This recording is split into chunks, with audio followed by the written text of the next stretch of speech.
Hello and welcome again to this edition of FiTV. I'm your host, Brad Swanson. We are coming to you from inside the Florida Capitol during committee weeks leading up to the 2022 Florida legislative session. Today we are joined by none other than Representative Spencer Roach. Representative Roach, thanks for coming on. Good morning, Brad. Thanks for having me. All right, before we begin, got to thank you for your service to the Coast Guard and our country. Thanks very much. Appreciate that. All right, let's jump right into it. What's the top issue you're working on this legislative session? We're coming off the heels of the Virginia election. I know there's some stuff that you're paying attention to. Yeah, so I think that the number one issue, not just in Lee County, Florida, where I represent, not just in the state of Florida, but nationwide now, is education, and particularly with the focus on local school boards. And I think, last night's victory with Glenn Youngkin should shake the education establishment to their core. And I think we're really seeing there where Republicans have taken back this issue of education, which we haven't really owned in 2 decades.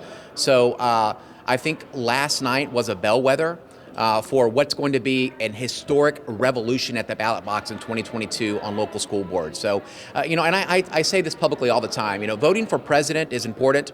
I think it's important to keep our governor in the governor's mansion for another term. It's important to keep our Republican congressman in office, and I like to think my office is important too. But the most important election a voter will ever vote in is their local school board. There's no election more important than that, and I think that's galvanizing the nation, and you're seeing parents that are really upset with what they see as this faceless, entrenched education bureaucracy telling them that they have no role and that the school board knows better what's best for their kids, and parents are rebelling against that. Yeah, are you hearing from your constituents daily on that kind of an issue? Yeah, it is the number one issue in Lee County, Florida. We have 4 incumbent school board members that are going to be on the ballot in 2022, and you're seeing a consolidated effort to take them out and defeat them at the ballot box. I'll say that. And I think you're going to see a lot of legislation. I have filed a bill this session, a constitutional a resolution to change the Constitution to make school board races partisan again. And you look at Lee County, Florida, which is one of the top 2 conservative counties in Florida, but nearly 50% of our school board are self-described woke progressive socialist Democrats. And how does that happen in a county like Lee? It's because voters don't know their party affiliation. They're allowed to hide that on the ballot. I'm hoping to change that.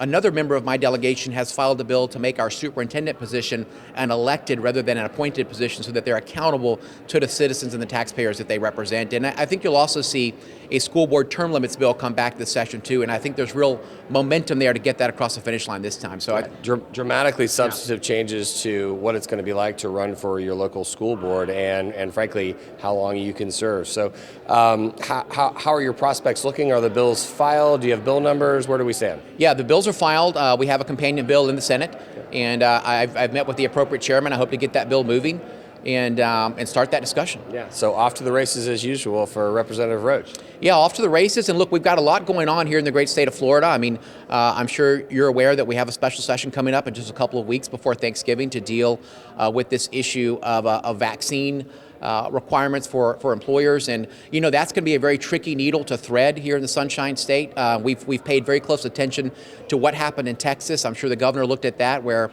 they had a bill there that actually failed in the Texas House of Representatives. They had 3 separate special sessions, and the reason the bill failed is because it was an outright blanket prohibition on employer vaccine mandates. And the business community in Texas rose up in opposition, and the bill failed. And I think we've learned from that here in Florida, and what the governor is offering and asking the legislature to work on is a series of traps involving some incentives, sticks and carrots, to make it very painful for a business to do that, but not an outright prohibition. So threading that needle and finding that balance between those who are adherents to the free market like myself and those who want to ensure we can have stability and certainty for people in the workplace is going to be very difficult, but we're up to the challenge in the Florida House.